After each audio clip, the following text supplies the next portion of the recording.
একদিন একজন নামকরা ডাক্তার এক রেলওয়ে স্টেশনে একটা সুটকেস হাতে নিয়ে নামলেন। সুটকেসটা যথেষ্ট হালকা ছিল, সেটা তিনি নিজেই বহন করতে পারতেন।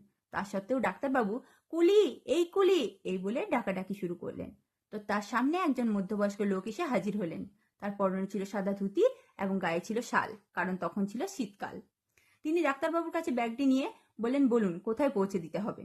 তো ডাক্তারবাবু তাকে বললেন, এই তো স্টেশনের বাইরে আমার পালকি দাঁড়িয়ে আছে, সেখানে পৌঁছে দিলেই হবে।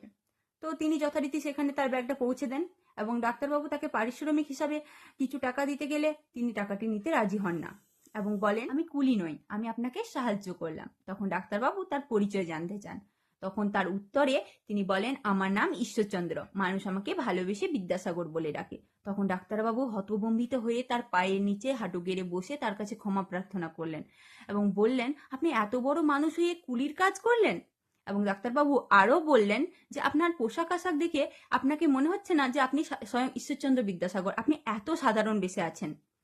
আর আপনি যদি সত্যি ঈশ্বরচন্দ্র বিদ্যাসাগর, তাহলে আমাকে আগে কেন আপনার পরিচয় জানালেন না? তাহলে আপনাকে দিয়ে কখনোই আমি এ কাজ করাতাম না। তখন ঈশ্বরচন্দ্র বিদ্যাসাগর বলেন, নিজের কাজ সবসময় নিজেকে করাই উচিত।